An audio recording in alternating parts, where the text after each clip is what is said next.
বিদেশি হয়ে তারা আমাদের উপর হামলা করেছে, কিন্তু আপনারা তো আমাদের দেশীয় কুকুর আমাদেরটা খেয়ে আবার আমাদের উপরে হামলা করেন। আপনাদের লজ্জা হওয়া উচিত। অস্ত্রের মাধ্যমে হামলার মাধ্যমে তারা আমাদের দমন করতে পারবে, তারা পারবে না।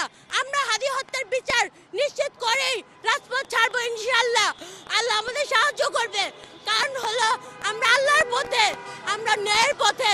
আল্লাহ নিশ্চয়ই এই অথর্ব জানোয়ার আসিফ নজরুল স্বরাষ্ট্র উপদেষ্টা